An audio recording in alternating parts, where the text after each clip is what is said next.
It's the Fort Hays State University Coaches Show on Eagle Community Television, brought to you by Eagle Communications.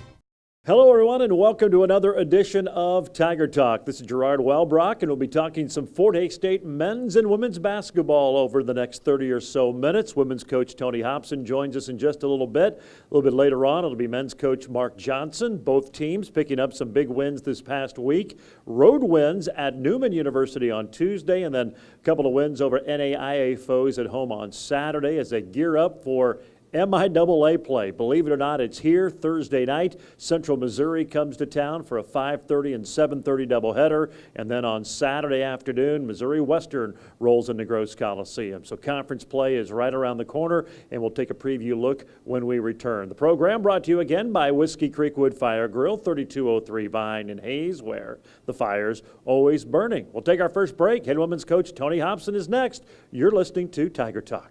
Hi, I'm Gerard Welbrock, voice of the Fort Hays State Tigers, inviting you to join me for Tiger Talk. Airs Monday nights from 6 until 6:30 on Tiger Radio Mix 103, and then the video replay on Eagle Cable Channel 14 on Tuesdays and Wednesdays. We'll talk Fort Hays State football with head coach Chris Brown, preview the last game, and look ahead to the next week's action on Tiger Talk. Monday night, 6 till 6:30 on Tiger Radio Mix 103 and on Eagle Cable Channel 14. Welcome back to Tiger Talk. Gerard Welbrock, joined by head women's basketball coach Tony Hobson. Lady Tigers winners of 4 in a row. Couple of nice wins this past week. Tuesday night, before a little break for Thanksgiving, they rolled into Wichita, beat Newman University, and then on Saturday, a nice home win over Tabor College. And let's go back to Tuesday, true road game for your squad, second of the year against a Newman team that certainly has played a lot better, and you really had to play well down there, pulled away down the stretch, and got a really nice win away from home. I thought our team, we saw some things that you don't usually see. First of all, you're playing on the road, and you don't do that a lot in the preseason. You're usually in a tournament, or you have a few home games, or whatever the case may be. But a good solid Newman team that always defends fairly well. They play rough. They're physical, and they press you a little bit, and you see a little bit of everything. So it's a good prep for our conference. Just the physical play and getting out on the road and learning how to go into a noisy gym and something with different surroundings than what you're used to, and get out of there with your skin, and we actually played, I thought, fairly well. We got off to a nice lead. Second half, they trimmed it to 8, and we responded nicely with a couple of good possessions and got it right back up to double figures, and then closed out the game really, really strong. And that has to be what excites you about that game, because they made their little run. You knew they would at their place, but your team responded, didn't let it get any closer than 8, and then, as you said, had a couple key possessions and then just put the ball game away. Well, yeah, and I liked where it came from. It wasn't just, we weren't relying just on Kate in the post to get it all done for us. It came from several different people. We had Paige had a great game. Chelsea hit a couple big shots. Jill hit some big shots, and both of our point guards played well. Beth being kind of our, we've got a hare and a tortoise type thing at point, and that doesn't mean Beth's necessarily slow, but she's kind of our steady, get the ball where it needs to go, run the team type of point guard, and then you have Nikki, who is a little more explosive and likes to play at a little faster pace. Sometimes it's a good thing, and sometimes not. But it's nice to have both of them, and we're getting where we play both of them together a lot more, and so we're getting solid play from a lot of different areas. Well, then you came back home, Tabor College on Saturday, and boy, really had to withstand a 3-point barrage. I think they hit 8 of them in the first half to keep them in it, and you finally were able to control that and had a really good defensive second half. But they came in ready to play and certainly made it interesting early on. Well, Tabor's teams are very competitive, and they have been for a few years now since Sean's taken over. And one thing they do well is shoot the 3. And it was kind of an interesting matchup for us because they were basically playing 4 guards, and just running around the perimeter and using a lot of on-ball screens. And we learned something the first half, and I thought implemented it pretty well the second half. And while we had a lot of defensive mistakes, I thought, you look up at the end of the game and they have 44 points. But still, we have a lot of improvement to make on that end. I guess one number you have to like, though, 14 points for them in the second half. They only made 5 field goals, and you held them to 2 3-pointers after halftime. Seemed like you defended a little bit better in the second half. Well, we did, and we did adjust at half, and our kids did a good job of doing what we wanted them to. But we shouldn't have had to adjust at half because we had them scouted. We knew what they were basically going to do, that they would set a lot of on-ball guard-to-guard screens and come off of their shooting. We just did not execute very well the first half and left their shooters open a little too much. Now, part of that was our fault. Part of it was that they just made some good shots. I mean, sometimes, you just have to tip your hat and say, you know what, that wasn't that bad a defense. You just made a heck of a shot. And they did that in two or three cases there. They hit good shots that would score on anybody. But the Tigers get the win as they pick up their 5th of the year, 4th in a row, now 5-1, and begin MIAA play at home on Thursday night as they host the Jennies from Central Missouri. We'll talk all about that when we return. Tiger Talk presented by Whiskey Creek Wood Fire Grill, 3203 Vine and Hayes. Check out the appetizers. They've got a lot of new items on the menu, so check it out the next time you're out after a late night studying, maybe after the game on Thursday night. Pop on into Whiskey Creek Wood Fire Grill for hopefully a little post-game celebration for the Tigers against Central Missouri. And we'll talk all about it right after this on Tiger Talk. Back on Tiger Talk, Gerard Walbrock, head women's coach Tony Hobson, the Fort Hays State Lady Tigers taking on Central Missouri in a matchup of 5-1 teams. And I guess you get a chance to face the team that's ended your season a couple of times now. This has happened to open MIAA play, and it's really kind of developed into a pretty good rivalry when you meet in the conference tournament like you've had, and you've had some nail biters with them. You'll get obviously a good test right out of the gate on Thursday. Well, it'll certainly be a good game, I think, and one that we've been wanting to play for a while now. We've been looking forward to this, and the good thing about there's always a good and bad to most losses, but we're not getting beat in the play-in game or the first round game. It's in the semifinals of the conference tournament, so both teams have already had to win a game or two to get there.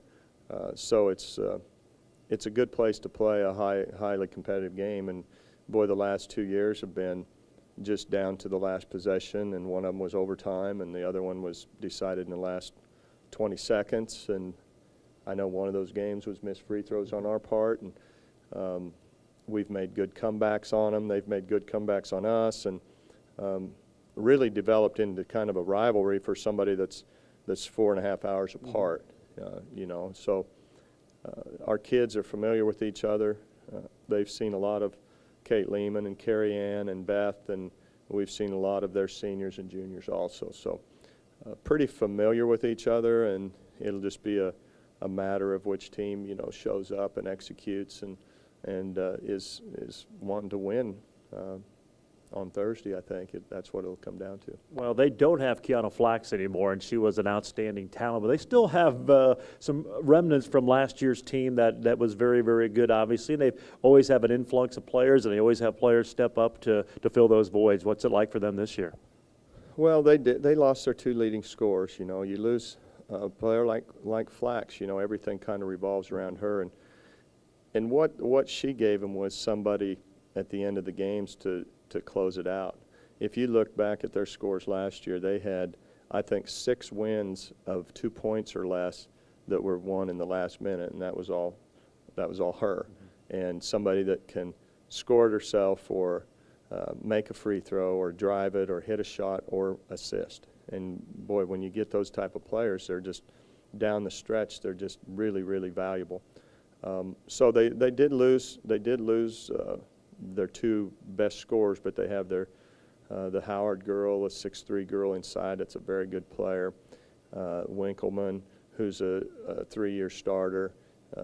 missed 1 year with a knee injury, but a very good player that just came back from the volleyball team and started playing last week. They're still strong at the guard. Got a couple good shooters. So besides having quite a bit returning, they've got a couple new kids that are very good players. And then what they do have, they have a winner's mentality. They're used to winning games, and that's something that you just can't. It isn't something you practice and practice. Okay, today we're going to practice winning games. No, it's something you develop over a period of time. And you know, the last 3 or 4 years, they've had very good teams. They've played in pressure-packed games, and their kids expect to win. And teams like that are a lot harder to beat than teams that feel like, hey, if we can just play a close game, we'll be happy. You know, those are the kind of teams I want to play. But the teams that expect to win when it comes down to the tight games, you know, they're hard to get sometimes. I know all your focus right now on Central Missouri, then Saturday, Missouri Western, and they seem to be much improved, off to a 5-1 start. I know you can't always tell with non-conference because of the schedule, but, hey, they've won 5 games, and they've been a program that has struggled over the years, so they're getting better. Well, I think they're a team to reckon with this year. They seem to be much improved. They have, I think, the leading scorer in the conference on their team, a junior college transfer that's very good, and a hard size to defend. You know, a 5'11" guard is tough. So, you know, it's Thursday, Saturday. It's a quick turnaround, and it should be a great couple days of basketball here in Hayes. And we're looking forward to it because, you know, these home games in conference are exciting here because we get good crowds and competitive games, and we're looking forward to it. Should be a lot of fun. Hard to believe it's here already, but conference play begins this Thursday night. Coach, as always, we appreciate the time, and we will see you at the Coliseum on Thursday. Okay, thanks, Gerard. That is head women's coach Tony Hobson. Again, the Lady Tigers, Central Missouri, 5:30 on Thursday, and then at 2 o'clock Saturday afternoon, they host the Griffins from Missouri Western. We'll take a break. When we come back, we'll switch gears, talk some men's basketball as head coach Mark Johnson joins us right after this on Tiger Talk. Welcome back to Tiger Talk. Gerard Welbrock joined by head men's coach Mark Johnson. The program, of course, brought to you by Whiskey Creek Wood Fire Grill, 3203 Vine in Hayes. Maybe you have a Christmas party for the office. Check out Whiskey Creek for their catering service, or maybe you can use the room in back for your next big family gathering at Whiskey Creek Wood Fire Grill, where the fire's always burning. Tigers win their 4th in a row Saturday, beat Sterling College. Before that, though, on Tuesday, a gritty road win at Newman University, and a true road test in that game before Thanksgiving. And boy, your guys really responded. A difficult challenge in Newman. They're not real big. They're almost borderline out of control. Sometimes tough to defend, but you guys really answered the challenge with I thought, a really gritty and tough win. Yeah, it was. I'm really proud of our guys. I mean, that's a hard place to play. Their style of play can be really effective on their home floor. They play fast. They want to get up and down. They got some talented wings and some big guys who give a little bit of a matchup problem because they're more perimeter-oriented guys. So thought by far our best game of the year. Thought we played with great effort. Thought we showed good resiliency, had toughness, and for the most part executed the things we wanted to do, and really played the way I felt like our teams have played in the past, to go on there and just kind of play our style of basketball and find a way to get a win. Had a big game, obviously, from Craig Nicholson, 25 points. Had to be nice for him in his hometown. I know he had a lot of friends and family on hand to watch, and he really performed well. He did. He had a great game, and I think we were 25 and 7, and really the catalyst for us. And thought behind him after that, you know, Jake Stoppel and Dom Somick really did some good things. I think they both had a double-double. So, you know, we've been good so far on the glass, and that's good to see. We got some inside scoring, and again, Craig was really good. Sometimes, you know, we probably undervalue him, and when he does it so often, you take it for granted. And I think, you know, he was a special player that night. And then you came back on Saturday, took on Sterling College, and kind of got off to a bit of a slow start, but obviously your team in the second half, much more to your liking. They finally took control of that game. Yeah, you know, it just didn't feel like the first half we were mentally into it. You know, I thought physically we were going okay. Our effort was okay. It just, when you're not mentally focused, you know, you're not going to play well. Thought the second half our guys responded. That first 5 out there, the second half really responded the right way and came out and really just kind of took over in the first couple minutes of the second half, and our defense led to good offense. And, you know, that's nice to see your team respond when they're challenged at halftime and come out and do the things you want them to do. Yeah, two numbers that stand out. They shot 61% in the first half. They hit 4 field goals and shoot 22% in the second. Yeah, we feel like we have an opportunity to be a better defensive team than last year. I thought last year we were a very effective offensive team. We had a nice fit. We fit our pieces offensively really well, but we struggled to defend and we struggled to rebound. I think this team has the potential to defend at a much higher level and rebound at a higher level. Don't know if we'll be quite as good offensively, but you can win a lot of games with your defense and your rebounding. Royce Williams had really been struggling. He kind of showed it in the second half of the Newman game by going to the basket. Then he stepped back and hit some big threes for you on Saturday. Hopefully that gets him going because he'll be a key part, especially on the offensive side of things. Yeah, I think so. He's a big guard, big physical guard, a little over 6'4", and he's just good enough off the bounce and big enough to be able to finish at the rim at times and not just be a one-dimensional player as a shooter. He was, I think, 4 of 6 our last game out, and he's a better shooter than his percentage have shown those first 5 games. So hopefully he can continue that and shoot the ball well, because we need to shoot the ball well, whether it be him, James, Achoki, Craig at times. I mean, our perimeter guards need to make some threes for us to be good enough offensively. You mentioned Achoki Moikobu. Didn't score a lot against Sterling, but the 2 games prior, double figures. He did have 5 assists. It looks like he's getting a little bit more comfortable at that point guard position, backing up Craig. Yeah, and he's doing well there. I thought when we slide him over to the 2 and plays with Craig, he's, at times he's our best shooter on our team, and I think he had 14 points or so. I had some critical baskets at Newman, and again, we need all those guys with 5 guards, which is it's hard to play 5 guards, but we feel like with 5 of them, we have an opportunity that a couple of those guys will be on that night, and hopefully, that'll be the case as the year goes on. Now, the Tigers, after the 0-2 start, have won 4 in a row, and believe it or not, they're ready to start conference play as well as they get the defending national champion. Central Missouri comes to town on Thursday night, and we'll talk all about it right after the break. Program brought to you again by Whiskey Creek Wood Fire Grill, 3203 Vine in Hayes, where the fire's always burning. Our final segment with Coach Mark Johnson right after this on Tiger Talk. Welcome back. It's our final segment on Tiger Talk. Gerard Walbrock, head coach Mark Johnson, as the Fort Hays State Tigers get set to take on Central Missouri on Thursday and then Missouri Western on Saturday afternoon. The program, of course, brought to you by Whiskey Creek Wood Fire Grill. A lot of great steak, some seafood items. Mentioned earlier the appetizers, many new items on the menu. So check it out after the game Thursday at Whiskey Creek Wood Fire Grill. Defending national champions come to town, Central Missouri. They've had a couple of thrilling overtime wins and new head coach this year, but hasn't seemed to affect them too much. They're rolling right now and look like they're the team to beat in the MIAA. Yeah, very good team. They have, of their 8 or 9 guys are playing, every single guy was a part of that team last year outside of the point guard. He's the only new guy they've had to transition in, and he's a Division I transfer senior, so he's been in college for 3 years, and so it's a quicker transition for him. So they're really playing really good basketball right now. And, they're a little bit different the last 2 years than the years before. They're just not going to wow you with athleticism maybe as they did a couple of years ago. Now they just have a great mix. They're skilled. They shoot the ball really well. They have a great post presence. They score inside and out.